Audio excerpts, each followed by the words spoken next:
it, Miss Spelman, 1938. You wanted to go abroad. So here you are, almost abroad. There are 2 ways to get there, and your rank isn't high enough for one of them. So, Leela gestured toward the formidable-looking Atlantic. So, Dorothy said, with misery in her voice, while you... Leela shook her head slowly, remembering the bitter exchange of words she'd had with her mother after she told her that she'd enlisted. While she stopped and cleared her throat. I didn't want an adventure. I just wanted the chance to be something more than Pearl Branch's girl down the street who got herself knocked up. In the family way, Dorothy interrupted. Leela gave herself permission to grin, hoping that she wouldn't regret it. That too.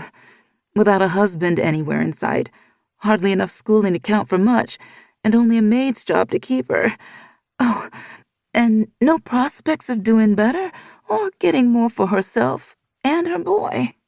Now it was Dorothy's turn to grin and hoot with laughter. Well, aren't we a pair? She pulled a handkerchief from her pocket and blew her nose. I'm feeling a little better. What about you? Leela shrugged. Strangely enough, she, too, was feeling more human. Yes, I am. Should be able to fall in and pass review without throwing up on Sergeant's shoes. Ha! Assuming she's feeling well enough to show up herself. The women laughed and began to straighten their coats and smooth the fabric of their rough khaki work uniforms. Anyway, the ocean seems a bit calmer, Dorothy remarked. But when the gods wish to punish you, they shatter your assumptions. A swell paid a visit and nudged the hull of the former luxury liner turned troop transport vessel, RMS Queen Mary, as it parted the waters.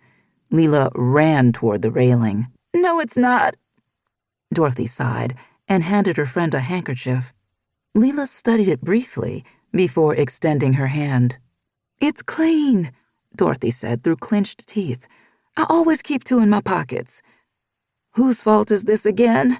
Leela groaned, her voice sounding pitiful. Dorothy rolled her eyes. Bad idea. All of a sudden, she was feeling miserable again. Roosevelt, she said. It was the first name that came to mind. Leela nodded. That's right. Let's blame Roosevelt. Out of the cocoon. December 8th, 1941, 12:25 p.m. Eastern Daylight Time, Spelman College Library, Atlanta, Georgia. Dorothy Thom was an experienced teacher. She adored children, and they adored her. She was revered like a fairy godmother by the 3rd graders she taught at Margaret M. Washington Primary School in Miami, Florida. She led the mischievous little ones from skinned knees to arithmetic and reading without them realizing that they were learning something important. Her colleagues enjoyed her company. Her principal considered her a gem and wished that all of his teachers were as accomplished. Her salary, though not as high as those paid to white teachers in town, was at least enough to keep her in smart clothes and high heels, a necessity for Dorothy, who stood 5 feet and 1/2 inches in her bare feet. She would add an extra 1/2 inch. It boosted her confidence. And yet, she had never been happier than when she left her teaching job in Florida to become the librarian in the freshman reading room of Atlanta's Spelman College. Her father, Dr. Thom, a professor of theology, was disappointed. He preferred that Dorothy stay in Florida so that he could keep an eye on her. But her mother, Eva, now living in Cleveland, thought it was a good move. Atlanta was a vibrant town, and vibrancy was something that Eva appreciated. Atlanta was cosmopolitan, and the Spelman Library, unlike the underpopulated library at the local normal school in St. Augustine, Florida, maintained a collection of works in French, books that fed Dorothy's obsession.